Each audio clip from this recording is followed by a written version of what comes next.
Welcome to my channel FH cooking and baking. उम्मीद करती हूँ कि सब खैरियत से होंगे। आज की रेसिपी बहुत ही मज़ेदार, इजी और क्विक होने वाली है क्योंकि आज हम बनाने जा रहे हैं स्टफ्ड करेले, जो कि भरवा करेले होते हैं। बगैर किसी कड़वाहट के और बगैर धागे के हम ये बनाएंगे, जो कि बहुत ही ज़्यादा इजी बनेंगे। तो चलिए स्टार्ट करते हैं। यहाँ पे मैंने 1 kg नॉर्मल साइज़ के करेले लिए हैं और उसके बाद इसके ऊपर से छिलका उतार रहे हैं ना। यहाँ पे आपने जो छिलका है एक प्लेट के अंदर ऐड करके रख देना है, क्योंकि हमें ये भी रेसिपी के अंदर यूज़ करना है। उसके बाद शार्प नाइफ के साथ आपने ऊपर से एक कट लगाना है और इसके बीच जो है सारे आपने निकाल देने हैं प्लेटर के अंदर। यहाँ पे जो प्लेट है ये भी आपने बीज जो है इसके अंदर ऐड कर देने हैं, क्योंकि ये बीज जो है हमने इस रेसिपी के अंदर यूज़ करने हैं, जो कि बहुत ही ज़्यादा टेस्टी होंगे। फिर जितने भी बीज जो होंगे, वो जो कच्चे बीज होंगे वहाँ हम इसके अंदर यूज़ करेंगे, और जो पक्के होंगे वो हम इसको डिस्कार्ड कर देंगे। तो जो यहाँ पे जो कच्चे होते हैं वो वाइट होते हैं और जो पक्के होते हैं वो येलो और रेड होते हैं। तो इसलिए आपने वाइट वाले जो है इसमें से निकाल लेने हैं और इसके बाद इसको नमक लगा के 15 मिनट के बाद आपने इसको अच्छे से वॉश कर लेना है। उसके बाद यहाँ पे मैंने एक पैन लिया है। पैन के अंदर आपने कुछ जो है स्पाइसेस ऐड करने हैं, जिनमें से सबसे पहले मैंने ऐड की है साबुत काली मिर्च हाफ चम्मच। उसके बाद इसके अंदर ऐड कर दिया है साबुत धनिया, जो कि 2 टेबलस्पून ऐड करेंगे। उसके बाद इसके अंदर ऐड करेंगे साबुत ज़ीरा, जो कि 2 टेबलस्पून ऐड करेंगे। और साथ ही इसके अंदर ऐड कर रहे हैं सौंफ। सौंफ जो है आपने साबुत लेनी है और ये ऐड करनी है 1.5 टेबलस्पून।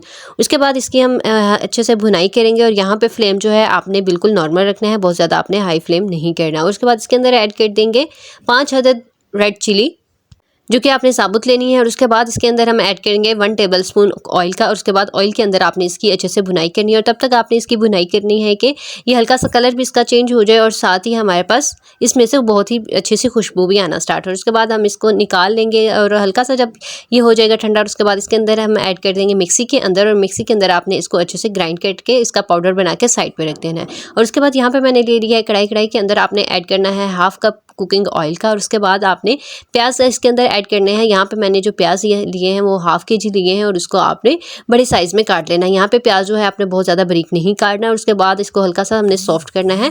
यहाँ पे प्याज जो है आपने बहुत ज़्यादा कलर आपने नहीं चेंज करना और साथ इसको बहुत ज़्यादा पकाना भी नहीं। साथ ही हम इसके अंदर ऐड करेंगे कुछ स्पाइसेस, जिनमें से सबसे पहले मैंने ऐड कर दिया है था सॉल्ट। सॉल्ट जो है यहाँ पे हमने हाफ टेबलस्पून ऐड करना है। उसके बाद इसके अंदर 1 टेबलस्पून ऐड की है रेड चिली और हाफ टेबलस्पून ऐड की है हल्दी। उसके बाद इसको लो फ्लेम के अंदर हम हल्का सा इसकी भुनाई करेंगे।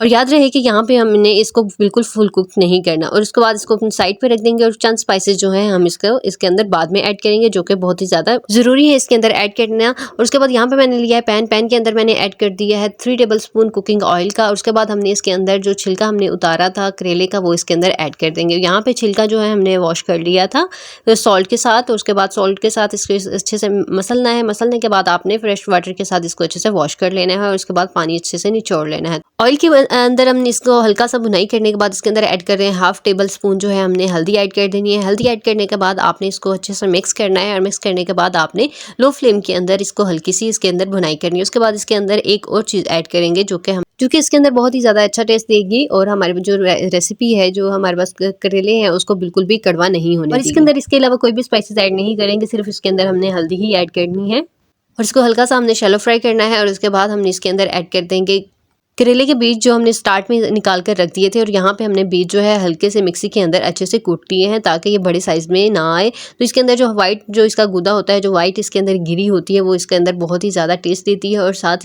ही जो है हमारे पास रेसिपी है उसको बिल्कुल भी कड़वा नहीं होने देती। तो उसके बाद इसको रेडी करने के बाद आपने इसको साइड पर रख देना है। तो यहाँ पर हमारे पास जो प्याज है वो ऑलमोस्ट डन हो चुके हैं। उसके बाद इसके अंदर स्पाइसेस जाएंगे, वही मसाला जो हमने ऑलरेडी सबसे पहले रेडी करके रख दिया था गर्म मसाला, वो हमने इसके अंदर ऐड कर देना है। जो स्पाइसेस हमने फ्राई करके ऐड किए थे वो पाउडर हमने ऐड कर दिया। 3 टेबलस्पून आपने ऐड करना है। उसके बाद 1 टेबलस्पून इसके अंदर ऐड करना है आमचूर, जो यहाँ पे कच्ची कैरी होती है, उसको अपने अच्छे से पेस्ट बनाना है और उसके बाद इसके अंदर ऐड कर देना है। अगर आपके पास ड्राई है तो आप ड्राई भी ऐड कर सकते हैं। और साथ ही हमने इसके अंदर ऐड कर दिया है अनारदाना। अनारदाना जो है यहाँ पे आपने 1 टेबलस्पून ऐड करना है और उसके बाद लो फ्लेम के अंदर इसको अच्छे से मिक्स करना है।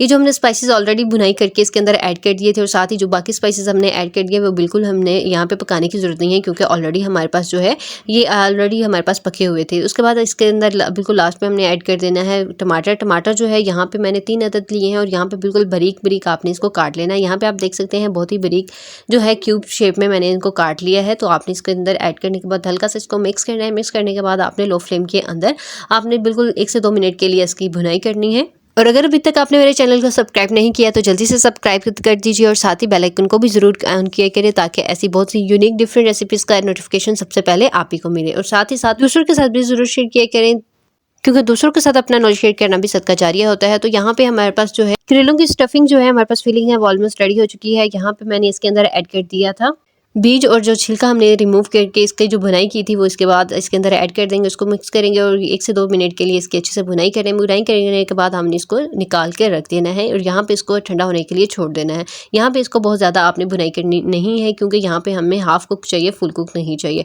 उसके बाद यहाँ पे मैंने लिया है एक कटोरी के अंदर मैंने ऐड कर दिया है 3 टेबलस्पून बेसन और बेसन के साथ ही मैंने इसके अंदर 1 टीस्पून ऐड कर दिया है मसाला जो हमने ऑलरेडी भुनाई इसकी करके रख दी थी, जो हमने पेस्ट बनाया था वो। उसके बाद 2 टेबल स्पून इसके अंदर ऐड कर दिया है मैंने पानी के इसके साथ इसको अच्छे से हम पेस्ट बना लेंगे। और इसकी बहुत ज़्यादा पतली आपने पेस्ट नहीं बनानी, थिक सी आपने पेस्ट बनाकर रख देनी है। तो ये हमारे पास जो है बहुत ही ज़्यादा ज़रूरी है क्योंकि हमने जो इसकी बिल्कुल इसके ऊपर हमने धागा नहीं लपेटना है। तो ये हमारे पास जो स्टफिंग के ऊपर जो है लग जाएगा, जिसकी वजह से जो हमारे पास करेले होंगे उसका टेस्ट भी बहुत ज़्यादा अच्छा आएगा और साथ ही साथ ये खुलेंगे भी नहीं। तो यहाँ पे पेस्ट आपने बनाकर साइड पे रख देनी है। तो यहाँ पे आप देख सकते हैं करेले जो है ऑलमोस्ट बिल्कुल अच्छे से साफ़ हो चुके थे। ये जो फिलिंग जो हमने ऑलमोस्ट बनाकर रख दी थी वो इसके अंदर एक एक करके सारी इसके अंदर फिलिंग करेंगे। आप यहाँ पे फोक या नाइफ का इस्तेमाल कर सकते हैं। तो अब यहाँ पे मैं फिलिंग के लिए फोक का यूज़ करूँगी क्योंकि फोक से जो है ये बहुत ही जल्दी काम हो जाता है, क्योंकि इसकी जो शार्प सी पतली सी शेप होती है जिसकी वजह से हमारे पास फिलिंग करना बहुत ज़्यादा आसान हो जाता है। तो यहाँ पे एक एक करके सारे जो है करेलों की हम फिलिंग कर लेंगे। और यहाँ पे आपने बहुत ज़्यादा इसको दबा के फिल नहीं करना, इसके अंदर कुछ वॉल्यूम जो है आपने छोड़ देना है, क्योंकि जब ये कुक होते हैं करेले तो इसका वॉल्यूम जो है पहले इंक्रीज़ होता है और बाद में इसका कम होता है, क्योंकि जब इसका वॉल्यूम बढ़ेगा तो इसके अंदर से फिलिंग निकल सकती है। तो इसलिए आपने इसको बहुत ज़्यादा फिल नहीं करना, हल्का सा आपने इसको जो प्रेस करना है, बहुत ज़्यादा दबा के इसको प्रेस नहीं करना। और ये ऐसा तरीका है जिसमें हमें बिल्कुल भी धागा बांधने की ज़रूरत नहीं पड़ती और उसके बाद भी हमारे पास जो है करेले की जो फिलिंग है बिल्कुल भी इसमें से रिमूव नहीं होती। और साथ ही साथ ये फिलिंग जो है जो हमने इस करेले की छिलके और करेले के बीज के साथ ही रेडी की है, ये बहुत ही ज़्यादा टेस्टी होती है क्योंकि करेले का जो बीज होता है वो इसके अंदर बहुत ही ज़्यादा अच्छा और यूनिक सा टेस्ट लेकर आता है, जो कि बिल्कुल डिफरेंट होता है। और साथ ही साथ जो फिलिंग होती है उससे बिल्कुल अच्छे से जुड़ भी जाती है और ये बिल्कुल भी रिमूव नहीं होती। उसके बाद यहाँ पे जो पेस्ट हमने बनाकर रखी थी उसके ऊपर आपने एक एक करके सारी लगाकर इसको रख देना है। उसके बाद आपने तो इस तरीके से हमारे पास जो है दोनों तरह के करेले जो है रेडी हो जाते हैं, एक तो बेसन वाले और साथ ही साथ जो है प्याज वाली फिलिंग के साथ हमारे पास जो करेले ये रेडी हो जाते हैं। एक ही रेसिपी के अंदर दो दो टेस्ट हमें मिल जाते हैं। तो उसके बाद यहाँ पे मैंने एक कढ़ाई ली है, कढ़ाई के अंदर आपने 2 कप के करीब कुकिंग ऑयल ऐड कर देना है और उसके बाद लो फ्लेम के अंदर आपने हल्का सा कुकिंग ऑयल को गर्म करना है। उसके बाद एक एक करके सारे करेले इसके अंदर आपने ऐड कर देने हैं। और साथ ही साथ मैंने दूसरा पैन भी यूज़ किया है, दूसरे पैन के अंदर भी यहाँ मैंने ऐड कर दिया है कुकिंग ऑयल और कुकिंग ऑयल के अंदर आपने 2 से 3 मिनट के लिए इसको हल्का सा फ्राई करना है। फ्राई करने के बाद आपने इसको हाई फ्लेम के अंदर हल्का सा आपने फ्राई करना है ताकि इसके अंदर जो है पानी जो अच्छे से एब्जॉर्ब हो जाए। और उसके बाद और साथ ही साथ आपने इसकी साइड्स भी चेंज करते रहना है।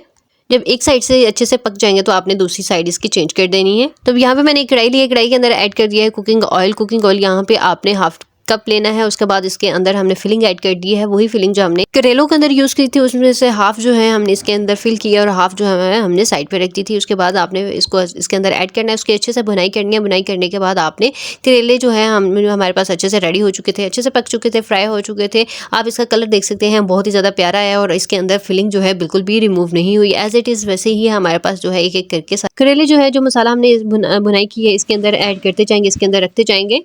इसी मसाले के अंदर हम इसे 1 से 2 मिनट के लिए अच्छे से पका देंगे। और इसके बाद लास्ट में आपने इसके अंदर मसाला ऐड कर देना है 1 टीस्पून, जो कि हमने ऑलरेडी बनाकर रखा था, वही पाउडर आपने इसके ऊपर हल्का सा लगा देना है। उसके बाद इसको कवर देना है 1 से 2 मिनट के लिए। कवर देने के बाद आपने इसको दम पर रखना है। उसके बाद आपने रिमूव कर देना है दम से। और उसके बाद यहाँ पे आप देख सकते हैं बहुत ही टेस्टी, बहुत ही यमी से हमारे पास जो है करेले रेडी हो चुके हैं। एक जो डिफरेंट तरीके से बनाए गए हैं, ना ही तो इसके अंदर हमें धागे का यूज़ करना पड़ा है और ना ही इसकी फिलिंग जो है वो यहाँ पे रिमूव हुई है और इसके अंदर कड़वाहट जो है वो बिल्कुल भी नहीं है। बहुत ही टेस्टी हमारे पास जो है ये रेडी हो चुके हैं। और साथ ही साथ इसके अंदर जो हमने ग्रेवी यूज़ की है बिल्कुल लास्ट पे, वो भी इसके अंदर बहुत ही ज़्यादा टेस्ट देती है। बिल्कुल लास्ट पे आपने इसके ऊपर जो ग्रेवी है इसके अंदर ऐड करते जाना है ताकि हमारे पास जो ये करेले हैं वो बिल्कुल भी हमारे पास जो ड्राई ना लगे। तो यहाँ पे आपने इसके ऊपर जो है लास्ट पे ऐड कर देना है। तो यहाँ पे वीडियो अच्छी लगी हो तो लाइक, सब्सक्राइब और शेयर करना मत भूलिए। Thank you. अगली वीडियो तक के लिए अल्लाह हाफिज़।